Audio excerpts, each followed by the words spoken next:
Poussière au monde, moi tiens moto, battle haut, et si pas qu'il est colo.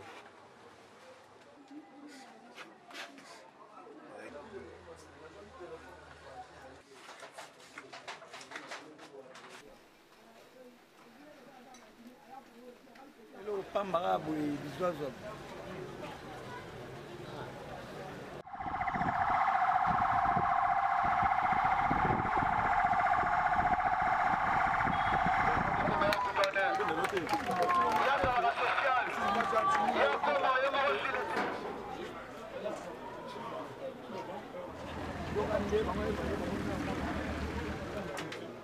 Jean, la boxe, retourne.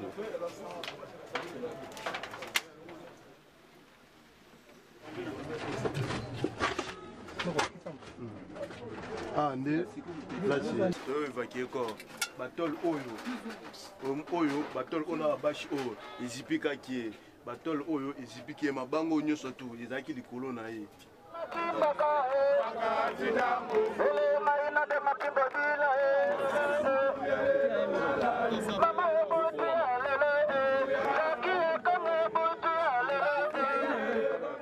Il y a un gros morceau de béton qui a cédé au niveau du quatrième étage, quatrième étage du bâtiment qui est à côté ici, qui est tombé sur la maison, une petite annexe là, de cette parcelle.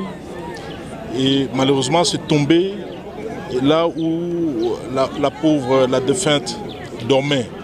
Donc ça a perforé donc d'abord la toiture et ensuite ça s'est tombé sur elle, sur son lit, là où elle dormait.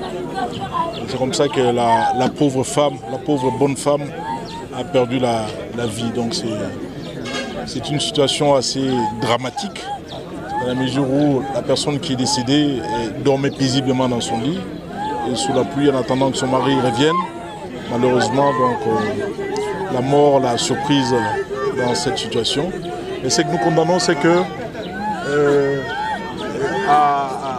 rien qu'à voir comment est-ce que le bâtiment ici est construit, est en train d'être construit parce qu'il est en cours de finalisation, on voit que c'est une construction anarchique. On voit que les normes urbanistiques ne sont pas respectées, les normes de construction. Je ne crois pas que ces gens ici, ils ont reçu l'autorisation de bâtir de l'hôtel de ville. Donc j'ai demandé au bourgmestre de la commune de Barombo de mener des enquêtes avec le parquet ainsi que la police scientifique pour établir les responsabilités. Mais à première vue, la responsabilité incombe aux responsables donc, de ces bâtiments et peut-être à l'ingénieur aussi qui a construit ces bâtiments. J'aimerais attirer l'attention de notre population, de toute la population quinoise et surtout aux entrepreneurs qui ont l'habitude de construire des maisons. Ils doivent passer au niveau des services normatifs de la ville pour avoir les autorisations de bâtir en bonne et due forme et de ne pas construire comme ça en désordre. Quand les gens commencent à mourir, c'est un signal assez fort. Ici, dans la ville de Kinshasa, les gens doivent marcher dans la discipline. Tant que les gens n'auront pas compris qu'un peuple doit d'abord se discipliner, nous aurons du mal à reconstruire ou à développer cette belle ville que nous aimons tous. Nous aimons cette ville, mais il y a des gens, il y a des compatriotes, tout en aimant leur ville, mais ils ne comprennent pas ce que c'est le développement d'une ville.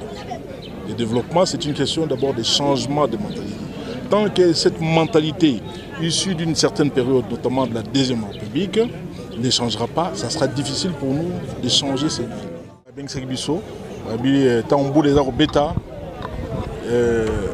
Maman Moko Banogolala, Nanda Komoko est annexe, Aza locataire. Béton, où il y a 4e étage dans le colo, le bâtiment de bazar où on a payé naé, et puis le colo est en dakunaé, et il finaé na mbeto ya banogolala. On voit la maman na kofi. Mais na kota la boye, naza experté, mais na koloba eo ezali construction anarchique parce que tongi mais le béton est à côté il y a des voisins. Donc il y a des voisins, c'est que la construction beaucoup anarchique. Et il y a une limite que les colo immeubles ont autorisation de bâtir il y a hôtel de ville pour être bâton immeuble. Alors on a cinq na bourgmestre il y a commune la Gombe et l'on a la police et na parquet ça la banquette pour nous avoir responsabilité. Il y a l'iwa oyo nous fait les mamans les amis tout ça déplorer l'iwa nae et tout ça condamné ndenge construction d'abord anarchique et salami et ndenge batiki yango ana bambula na bambula béton wana ezaki c'est baby et CCD et quoi na lopango puis likolo ya ndako esika moto bana wala pe moto a koufi. Alors dans un premier temps toujours la responsabilité à évacuer famille wana esika bazali parce que béton ngo etikali pe mo ndambu likolo iko quoi à tout moment to ngoli bango les sikoyo to tchama en hôtel pour bazala en sécurité et justice et continuer enquête. Population va dans calme, autorité à ville, assis à Jumakamoma, famille, Bakosunga Bango, et puis Torolinga Costa, Banda Kozali Kotongama, et Banakolata, norme urbanistique.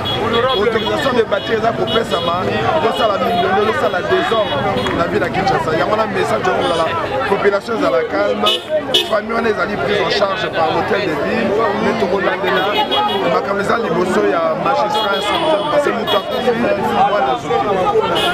au gouverneur a sali Margembo les obeta atiki ndaku na ye aye kolanda ndenge ba brique ko li muta kufi ana kata ba rumbu lokola ngai mwana ba rumbu vraiment ta una moni ni kambo na sepeli makasi franchement ezala ka pona ba rumbu ata yo ki kote musina yo kayaki kote ba rumbu kuna ndako esika kayaki donc na moni ba action ko mwebele mais na senga nzambe abatela et puis la senga merci moment ni biloko population elingi ndebo kanango kanangi gouverneur alobi na biso ke tolongwa awa po danger eza makasi alukela biso hôtel moko tofanda ti bourgmestre alukela biso solution ya kozwa sa naoloba merci nzambe amona ye nzambe abakisele mikolo ebele. Joseline, c'est ma petite soeur.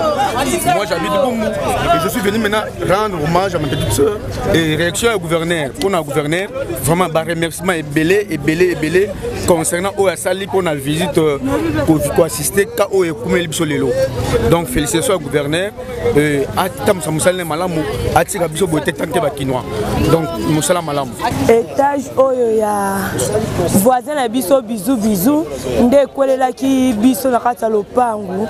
Mais toyeba ki teke mutolele na kata ndaku kuna biso ntaleka ndaku oyo ezalaki wana mtezwa ki choc moi na zwa choc na lokolo. Bakele na hôpital baye loko esalami te nde tovandi na biso pe journée mamba tokomisi nzambe parce que eloko accident mo likama mo ekomaki te mais na butu ntango mobali na ye koya nde baye découvrir ke moto aza na kati ya ndako wana aza déjà ya kokufa.